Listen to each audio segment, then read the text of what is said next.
All right, welcome back, guys. This is Yankees Unloaded. I'm Jake Ellenbogen. He is Gary Sheffield Jr. And unfortunately, today we're coming to you after a Yankees loss 2-0 in 10 innings. Man, oh man, do we have our complaints? Do we have some criticisms? We were just talking for like 40 minutes off air about it. We were like, yeah, Gary, we should probably hit record at some point. So we're doing that now. Before we dive into that, be sure to like, subscribe, and comment. You can follow me at JK Bogan, follow Gary at Gary Sheffield Jr., and follow the show at Yankees Unloaded on all social media. Now, Gary, before we forget, this lineup was just, I need a synonym for not good. Dookie. It was Hot bad. water. I mean, all right. So it good. wasn't good like production wise, but anytime you got Grisham, I mean, where was he bad? Sixth? He was hitting sixth. Grisham has not gotten a hit this year. Okay. He's 0 for 12, I believe. Yes, correct. I texted you during the game. I hate our depth. It's horrible. And we're basically really suffering without Birdie. Because say what you will, Birdie didn't have a great batting average, but he was like working legit at bats. Grisham is not a good baseball player right now. Well, you said you don't love the eye test stuff. Like you at some point need to see production, but the eye test did say like Birdie was putting up some decent at bats, and this seemed like the second half of this lineup, man, was a punt. And this, I'm not saying that these players stink, but when you bat 3 or 4 of them in a row, that stinks. Okay. This is just 4 ingredients that aren't going to be a part of winning. And that can't all hit in succession. And what's so crazy about this lineup, actually, this is the craziest part. So Taylor Trammell, there's a reason he's here as a utility guy. He obviously really hasn't panned out around the league. But the crazy part is that you brought up yesterday a really good point about Oswaldo Cabrera and where you would like to see him hit in this lineup. You wanted him to hit after, I believe it was after Rizzo or after Judge. It might have been after Judge. No, it was after Stanton. That's what it was. You wanted him to hit 6th at the very least. Well, no, I want him to hit 3rd. Oh, so even better. Okay. Yeah. So Judge let's remember. Cleanup. Yeah. You wanted him to move up the lineup, and I gave Aaron Boone the benefit of the doubt, saying that I see where they're going, keeping Cabrera at the bottom of the lineup because he's the second leadoff. I heard you know where this is going. And it turns over to Volpe. You remember this conversation yesterday, right? Yeah.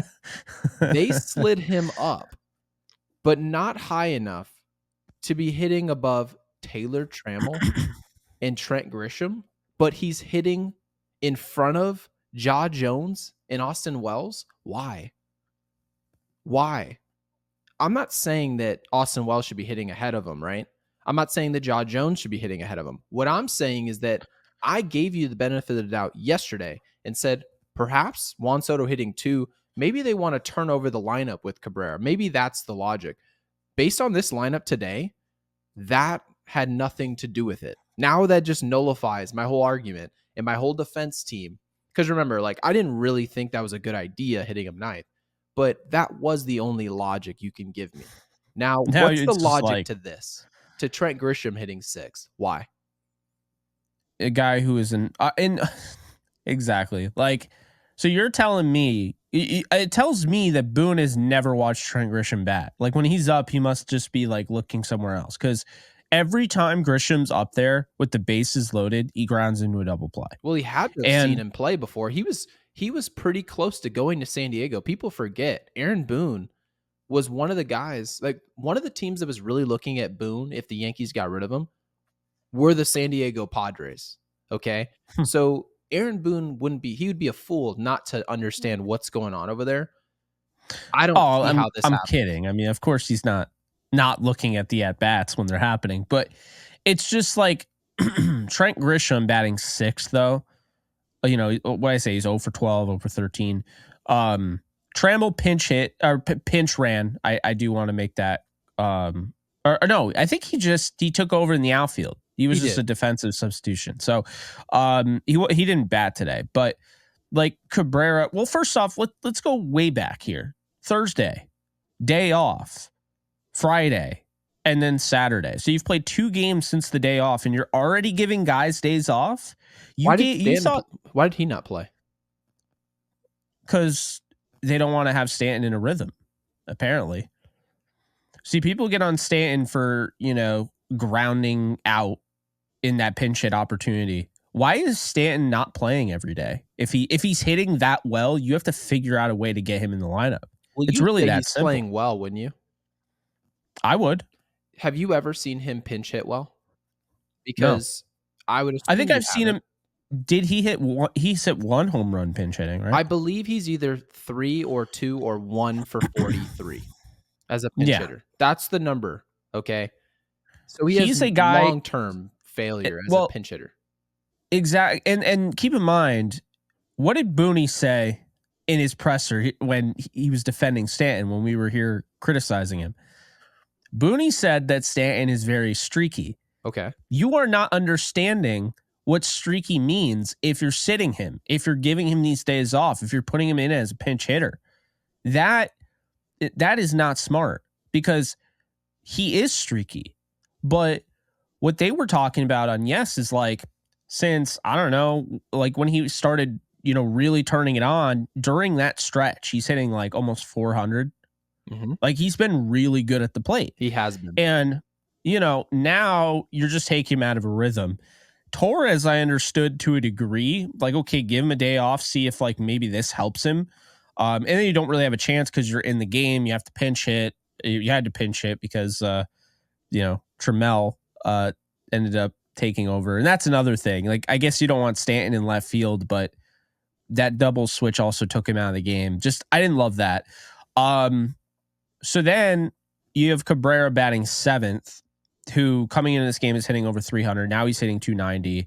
Some people say he's struggling, but if you watch the game, those were good at bats. He got robbed of 2 hits. I mean, Cabrera he should be batting near the top of the order.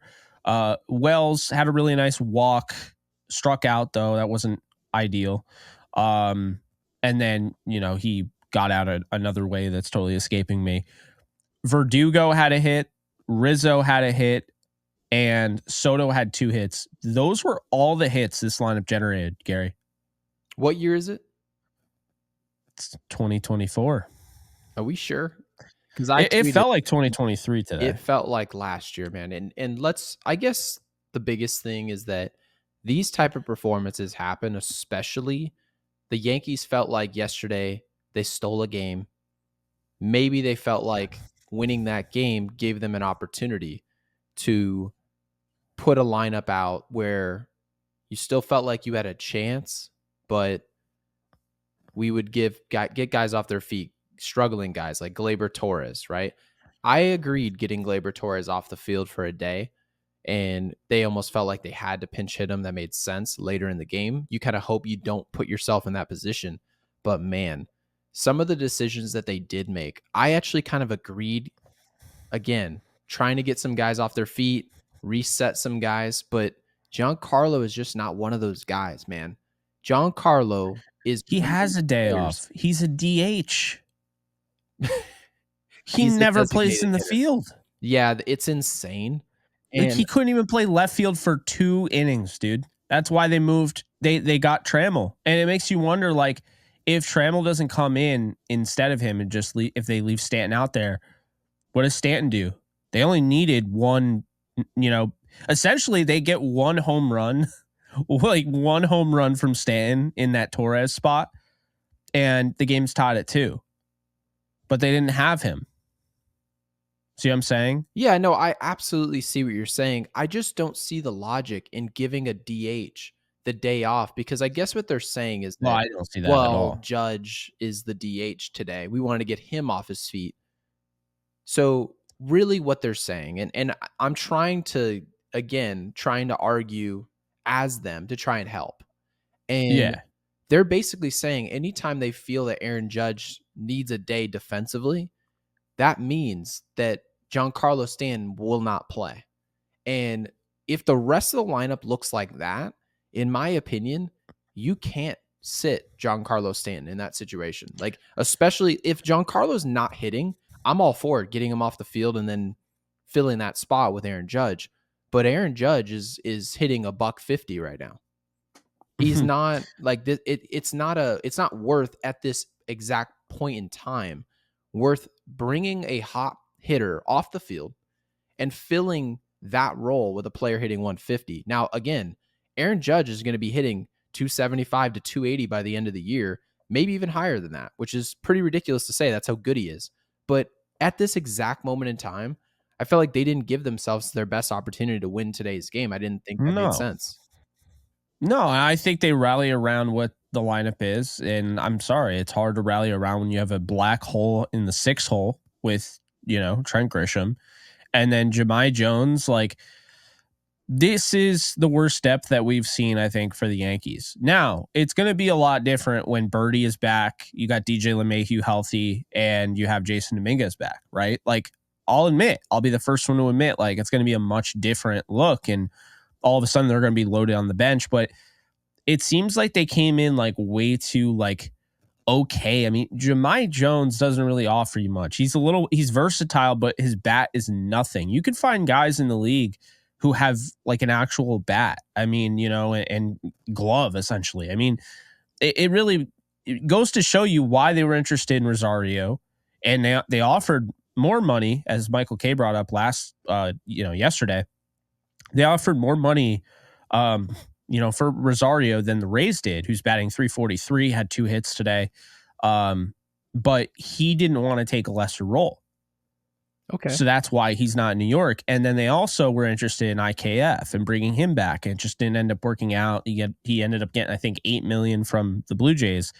And it's like, yeah, that's a lot of money. And obviously that $8 million would have been like paying him close to $20 million because of the luxury tax going over that. But the reality is, if you do that and say IKF is playing today instead of Jahmai Jones, I think you feel a little bit better. I mean, that's the problem, is that right now I just don't feel like they have the depth to have a lineup like that, much less 2 days after a day off. And you don't have a day off for a while. So like, I'm hoping we're not about to see like a landmine, a minefield of just these lineups for the next week or two. Okay, so basically what you're saying is we're not in position, which normally, actually, our Yankees teams, we've faced a ton of injuries in years past. I think last year was the first year where I was just like, who the hell is taking the field for the Yankees? Like, they had like 2 or 3 guys that were it was a joke. Okay. Yeah. This year, again, I feel like our actual starters are more than enough to go do what it is that we're trying to do. But you kind of see when they give 1 or 2 guys a day, they kind of shift guys to DH. Let's get him off his feet. Let's get that guy off his feet. We don't necessarily have a ton of options. Happy. What's up? They get they get way too happy about it. Like, it's almost like kind of like fun for them. And like, it should be like a balanced effort. If Jahmai Jones is in the lineup, you probably need Stan. If Grisham's in the lineup, then Glaber shouldn't have a day off. You know what I'm saying? Like, I think, because say what you will about how Glaber's hitting, it's the potential. Jahmai Jones doesn't have that potential to come through. And I feel like the thing that actually kind of bothers me is how many games has this been for Judge with DH? Feels like he's had a lot of those this year, right? At what point do you start preparing him for first base? Because I just don't know how you can justify not, if you're already like, oh, well, we don't want to put him out in center field. Well, hate to break it to you, this is why I said I don't like a 6'7" defensive end in center field.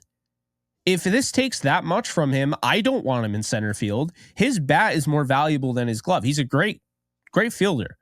But as we've seen, I mean, I don't love Grisham's bat, but he can handle center field. Well, we saw today Verdugo can handle center field. Right. So let's just say if Grisham plays, okay, which, by the way, I said at the beginning of the year, I actually kind of like this pickup because Grisham's a guy who can step into center field. He's going to be great over there. He's going to be great. And I like the idea of same with Kiermaier. Even if a guy can't hit, it gets Aaron Judge out of center field.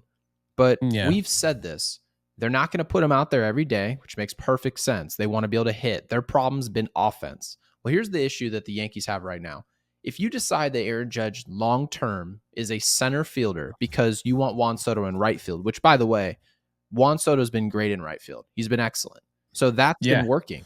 So what that leads us to, it leads us to Aaron Judge being the full-time center fielder, meaning if you feel like center field's too much for his body, he has to DH. If you're giving him a day, you're not going to sit him.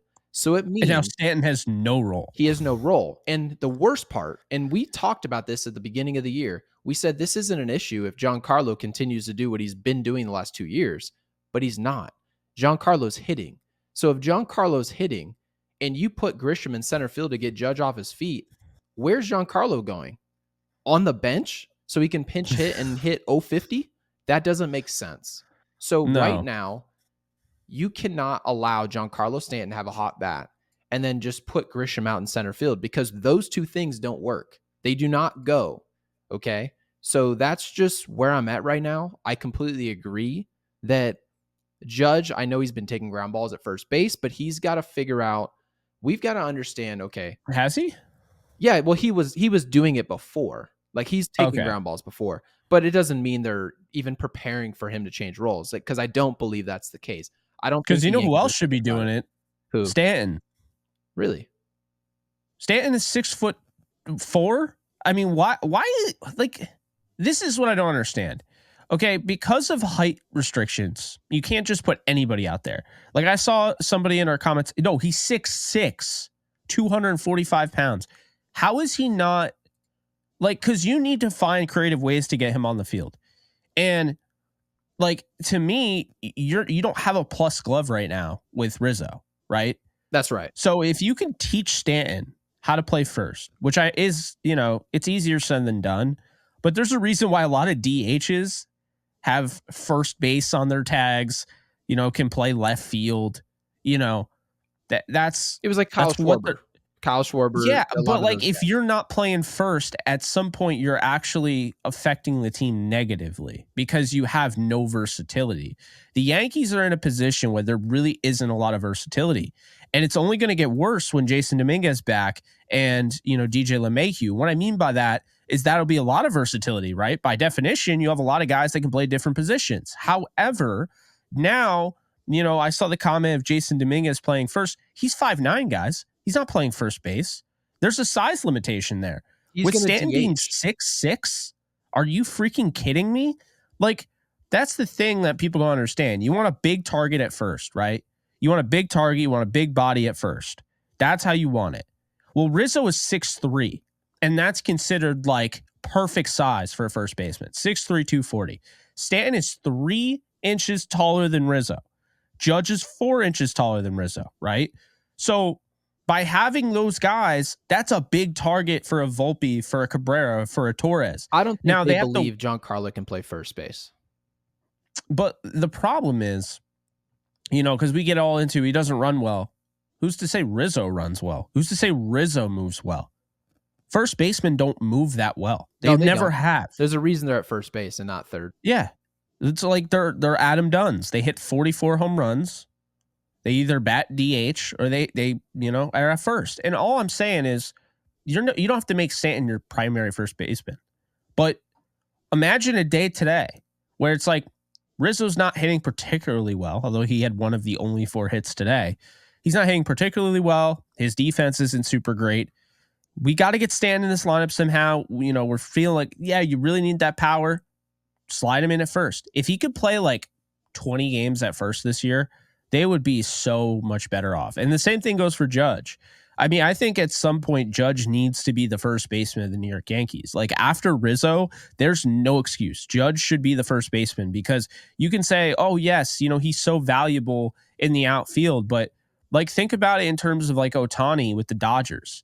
At some point or another, they're going to have to make the tough decision and tell him, hey, your bat means more than your arm, and we'll figure out our rotation, but we can't risk another arm injury again to the point where maybe you can't bat. We got lucky. Yeah, I agree. Doesn't it seem like we just have a big circle jerk going on right now at DH?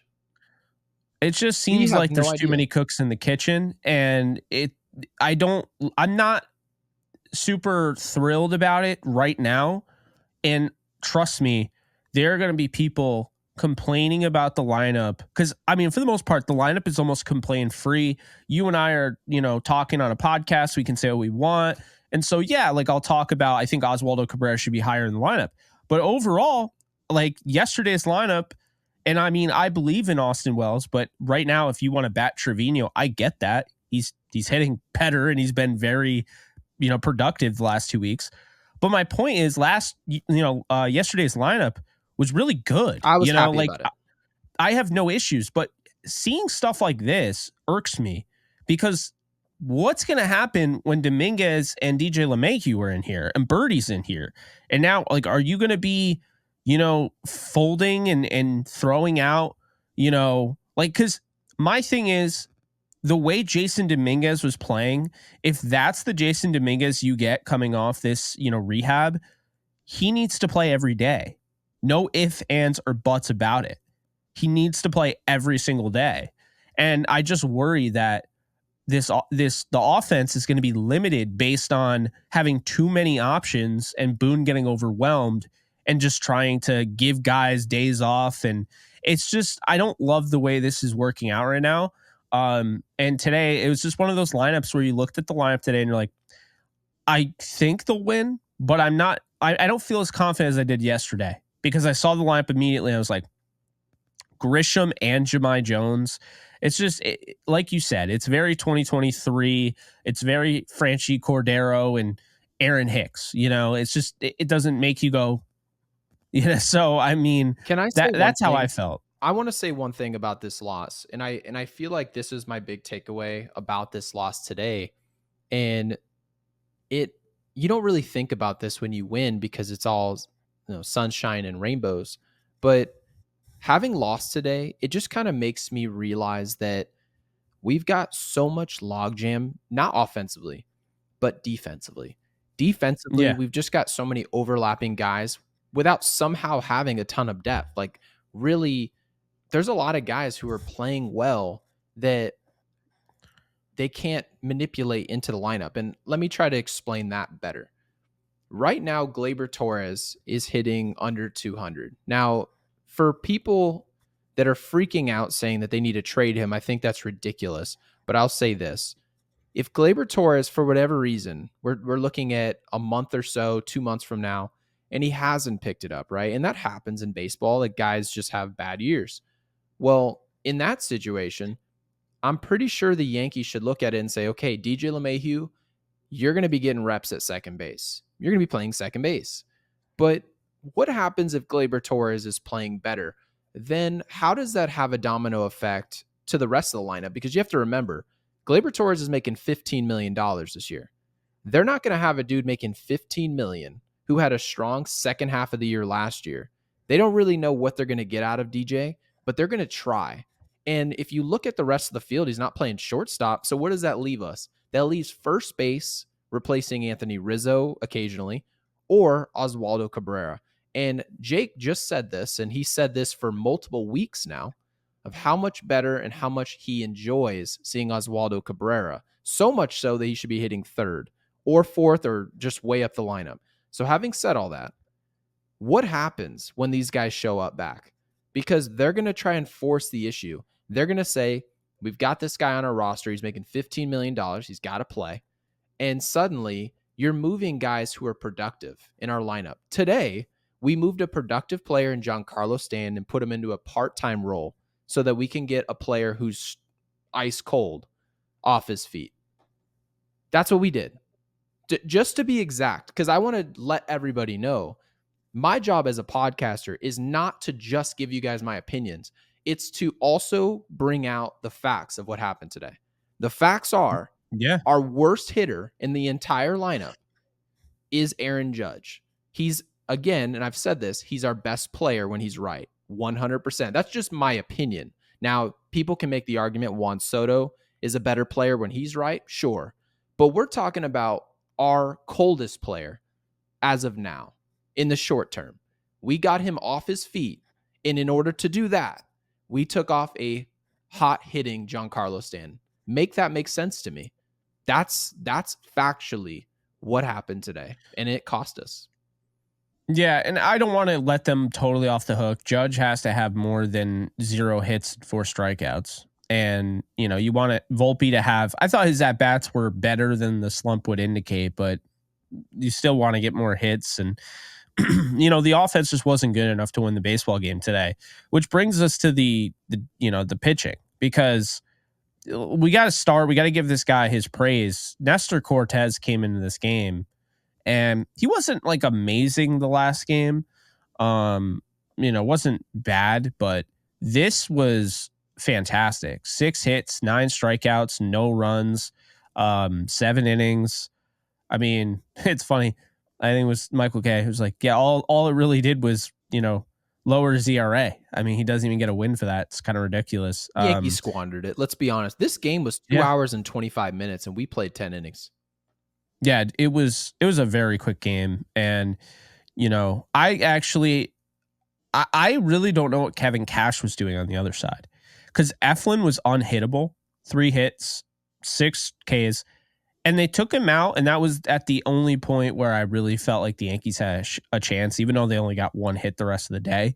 But that Soto double, like if Judge had done something at the plate, there you go. The game's probably over, So it was a frustrating day because it was really like a pitcher's duel, and it actually was a pitcher's duel. I was just surprised with 78 pitches they took Eflin out. But looking at this, Cortes threw an absolute gem, and you knew it was coming because just the break he was getting on his pitches. It was disgusting what he was throwing. I thought Weaver pitched well, which was nice to see because he hasn't looked very good, and he pitched well. And Clay Holmes looked great, gave up a soft hit. ERA and then 0.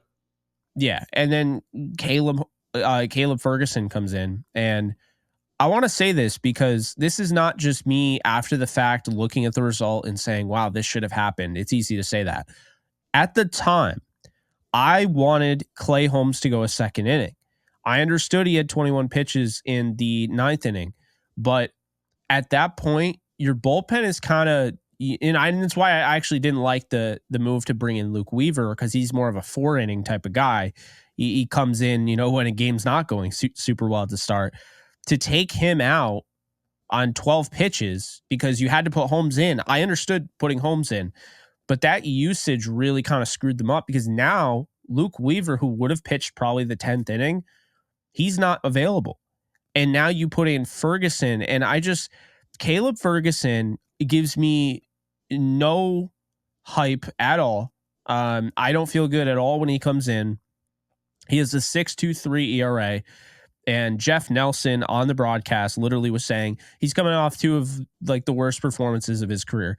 And then he comes out and he looks exactly like he did in those 2 performances. I mean, the slider that doesn't slide, it just kind of dies right in the strike zone.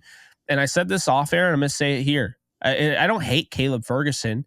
I'd love to see him pitch well. I don't have a pick on him. I just, I want results. I don't think I've ever hated a baseball player in my life. No, but we love. But what I'll say though, what's up? Yeah, what I'll say though with Caleb though is his normal day is a bad day where Ian Hamilton doesn't have his good stuff.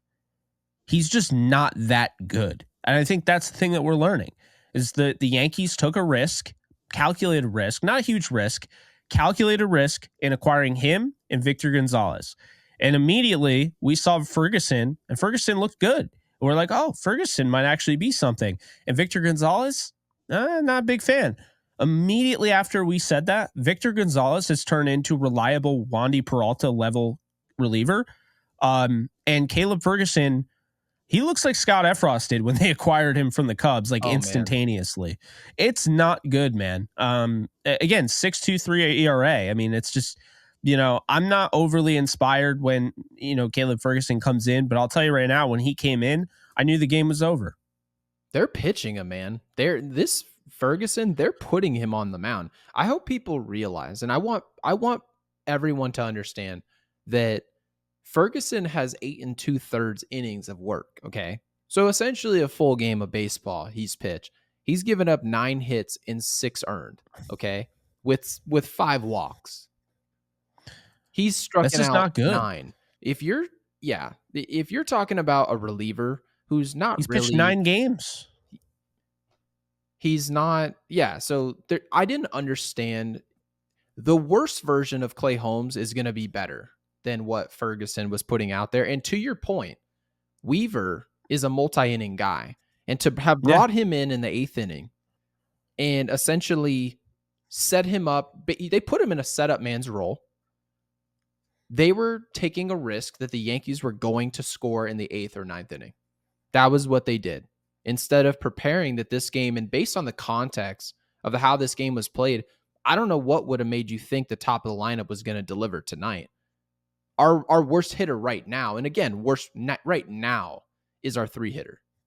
So for what reason would you take that risk? In my opinion, he should have slated himself to have his best possible arms, and based on what Weaver gave him, he should have pitched him later on in the game, just in case. Because the way this lineup was looking, it seemed like an extra inning game by the 6th. So that was what was frustrating. Again, this is splitting hairs. It's a podcast. So want to remind everybody that we are hindsight Hanks. What we would have done might not have worked either. Completely valid. But what we want to say is that we keep bringing this guy in the game. It's not working. And at some point or another, a different choice needs to be made to give someone else an opportunity. That's all. Dude, I just went back and I looked at the Guardians game because I knew, I was like, wait a minute, this feels like deja vu. This is the definition of insanity, doing the same thing over and over again and expecting different results. They did the same thing. Okay. Cortes pitched. Now he didn't pitch that well. He gave up 4 runs, and this is a game the Yankees scored 7. This is the 10-inning game they lost to the Guardians that totally threw them in flux because Cortes pitched 4. Birdie came in. That was a huge loss, by the way. If Nick Birdie's not injured, I think they win today. Victor Gonzalez came in. I don't think he was available today for whatever reason, but he came in that game. But then, stop me if this sounds familiar. Luke Weaver pitched in the 8th. Clay Holmes pitched in the 9th. Jake complained about Clay Holmes getting taken out of the 9th. I remember you complaining. I was going to say, I remember you complaining about that. And they put in Caleb Ferguson, and he gave up 2 runs and blew the game. So he's the human victory cigar for the other team. He gave up the game in the 10th inning. I mean, the same thing happened, like a little bit over a week ago? Yeah, it pisses me off, man, because, I understand, with Nick Birdie getting injured, I get that, right? Like you're running out of arms, you used a lot of them, whatever. Maybe this is a reminder not to overuse your bullpen, though, right? Can we all agree that? Because the way they use their bullpen, now they have to go to Caleb Ferguson. Guys, guess what? He's 0-3 on the year. I mean, is that really overuse, though, or is that just out of order? I mean, because they got length this week. It's just, it's frustrating, man. It really is. Because Caleb Ferguson, no situation should he have been in there at the end of the game. Do you know Caleb Ferguson, before coming into this game, his WAR was -4? So yesterday, Schmidt goes 5 1/3. Santana goes 1 2/3. So they didn't feel like they had Santana today. Okay. Hamilton goes an inning, and then Holmes gets the save going an inning, right? You also had a day off. Yeah, honestly, I'm not even going to say they overused the bullpen. I'm going to say Boone mismanaged his game. Because people are saying, I saw that on Twitter, like, well, he didn't really have a choice. There's not a lot of options. Miss me with that. Because I just talked about the Friday game. Guess what? They had an off day on Thursday. Okay? So then we go to the Wednesday game. And the Wednesday game, they used Stroman, 5 1/3, Ferguson, an inning, Hamilton, an inning and a third. Victor Gonzalez pitched 2 pitches, dude. He threw 2 pitches and got the win. Remember we were laughing about that? We were. Why is Victor Gonzalez not pitching in the 10th inning? Because I'll tell you right now, he also came from that trade, right? And he's been in 8 games, 7 1/3, 3 hits, 1 earned run, 4 walks, 2 Ks.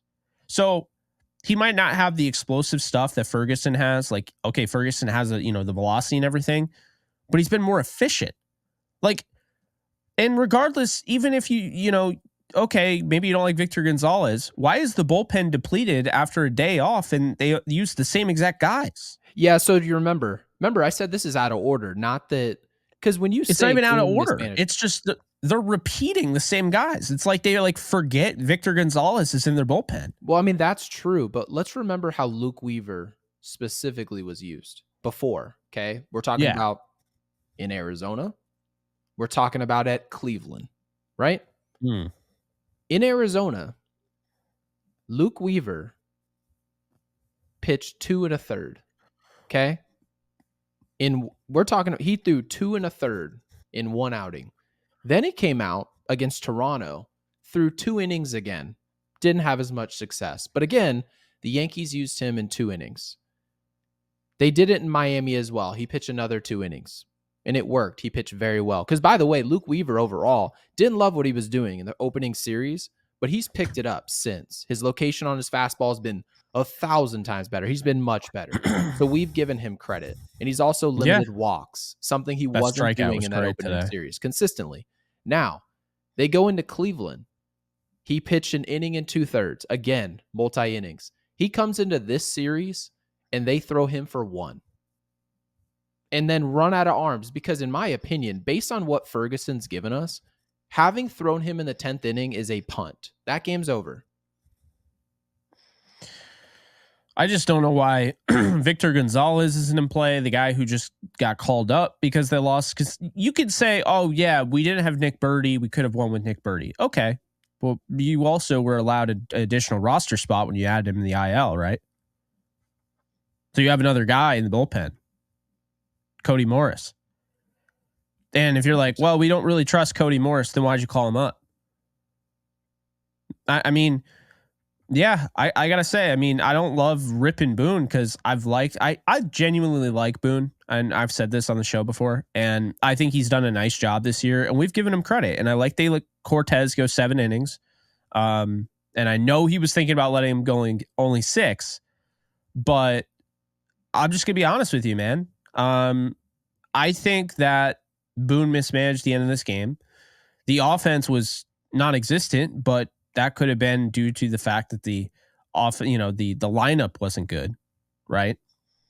So, yeah, man, I just today was frustrating. Today was really frustrating to lose the game 2-0 to the Rays, who I'm going to say it, the Rays are really kind of just rebuilding. They showed the graphic during the game. Rasmussen is out. They lost McClanahan for the year. What's his face? Baz is going to be out for a while. Shane Baz or whatever. They have a lot of injuries, dude. A lot of dominoes are not falling in their favor. Let's just say they traded away Glass now. So it's like this lineup doesn't look great. It's like, how are you losing this team? I understand it's baseball and all that, but it's like you clearly messed up. So I think today, just learn from this mistake. This was not a good lineup starting out. And just not overusing the bullpen, but using the same guys, just bizarre. I think tomorrow they get the win. I think Heel is going to be ready to go. But I think also the bats are going to be alive, knowing how important winning that game at the end of the series is. So, well, let's hope Heel figures out his fastball command, because my goodness, he wasn't like that all year, though. I think it was just when they moved his day around, I do think that affected him. Okay. But now he should be back on that same schedule. I see. No, they're absolutely, because remember I was saying that he's not proven enough to not move his schedule. But if that did have an effect on him, then I guess so be it, and it's something to learn from. But yeah, and of course we're going to need long-term data. If we end up giving him another 6 day and he's blue cheeks again, then maybe we can start drawing conclusions about it, and that obviously that take will have a ton of legs. But yeah, again, Savali's good, by the way. Fastball. What's up? Savali's good. He's pitching against him on the mound. Okay. He's given up 5 home runs. Like, that's the big thing there. But he's already pitched 23 innings, and he's 2-1 with a 2.74 ERA and a 0.91 WHIP. So, yeah, this is definitely this will be a tough matchup. Like I said, I think they win, but I really don't have any reason to think the offense is just going to randomly come out, explode. I think the bats will be going, but I think we probably see like a 4-3 ball game, 4-2 Yankees, Okay. to go to 15-7 and, get ready for next week, because, next week you got the A's and then you got the Brewers at the end of the week. So, which is cool. I like when you start playing different teams and stuff like that. I mean, the A's series is going to be a huge help. As long as they take that seriously, they go out there. Like the A's, they got them 4 straight times. They got Monday, Tuesday, Wednesday, That might and help Thursday. Judge, man. That I'm not gonna lie to you. This is Major League Baseball. The A's aren't just laying down. I know it's not a good team, so I'm not arguing that. But if there's any team that a struggling player would like to see, it's probably Oakland. So, yeah. so I think that would be pretty good, just to potentially put some numbers up, get his feet wet, because Aaron Judge needs something in the W column, because right now it's just he's not getting calls. Like, and to be honest with you, it just seems like when you're struggling, you tend to, like, everything hits the corner. You're fooled on everything. You saw today, he was just all over the place with the breaking ball. I think Oakland would be a big series. So yeah, if we go win tomorrow, I think the whole feeling, because yeah, the highs and the lows with the Yankees, it's like really high and really low. We kind of tend to overanalyze this team, and that's just our nature. But I will say this: we go win tomorrow, we go in a handed win, and then go play Oakland. We should be able to take care of that series. I think going into Milwaukee, we're going to start to feel really good. We get to see, there's 4 games, so I would assume he gets some work. We get to see the exciting 6'5", 200-pound Mason Miller on the mound. Have you watched his stuff? No. I mean, he is disgusting. No, I haven't watched his stuff. Mason Miller is the closer now for the A's. He's 25 years old. I mean, he's got some dominant stuff. You could put a gun to my head, I wouldn't have known who this guy was. Oh, dude, he's throwing like 103, painting. Dude, it's beautiful though. Like, he's got some nasty stuff. Pitching Ninja has been like posting his stuff every night. It seems like, It's funny. He's only thrown 7 games, but the way Pitching Ninja like reposts his content, because it's so like jaw dropping. You're like, oh, this is a fun young pitcher like that. You would think he pitches every night, but What's he's Mason Miller. He's absolutely filthy. Okay. And it's like part of me as a baseball fan just wants to watch that. So, I mean, hopefully he comes up and the Yankees are already winning. And it's not like, but if he comes in for the save, I'm going to be a little worried. Like, this is the series we needed. Like, to be honest with you, we're kind of, I wouldn't say we're limping in, because we're not. We offensively, we're just kind of ugly right now. Gleyber Torres, ugly. Aaron Judge is playing ugly. It's ugly. And so sometimes some series like Oakland and Miami, again, people don't remember who you played. I mean, we just looked at our record. We're like, hey guys, we're still 14-7, 14-8, feel really good about it. Do you guys even remember that we played Miami? Did you care we played Miami? No. We cared that we took care of business. We're not going to care again about who we played when we go play Oakland. All I care about is that the other team is not too good to the point where we can't get we can't hit the ground running, is essentially what I'm getting at. So yeah, I'm focusing on right now is Aaron Judge becoming somewhat of a version of Aaron Judge, because right now I have no idea what I'm looking at. That's all. Yeah, it's not ideal. So tomorrow, last game of the series, Heel versus Savali. The Yankees got to win it. You can't. We saw the way they ended the Cleveland series. We saw how that kind of, trailed with them, kind of like a storm cloud, just hovering overhead. So you don't want to see that going into the A's series of all series. So I think this is a good opportunity for the Yankees to rip off 5 straight wins, beat Tampa, sweep the A's at the stadium.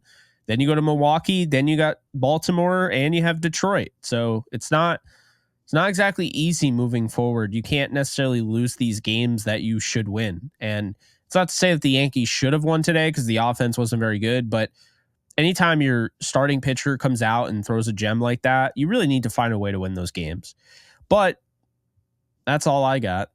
Yeah, that was an ugly game, but I'm just going to chalk it up to the fact that a lot of times the better team just doesn't sweep for whatever reason in this sport.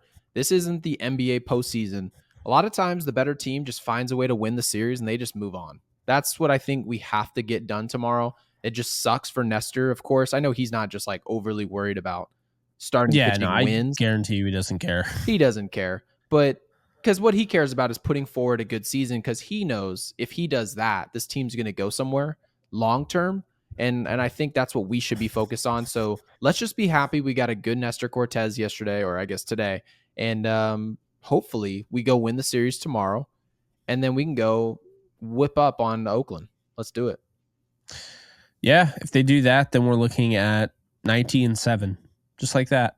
So that would be huge. And then we'll be saying we bought a championship. So just go ahead. I would love to see it. Fine by me. If they're saying that, it means that you actually got it done. So that's going to do it. Be sure to like, subscribe, and comment, and we'll see you guys in the next one. Like this video.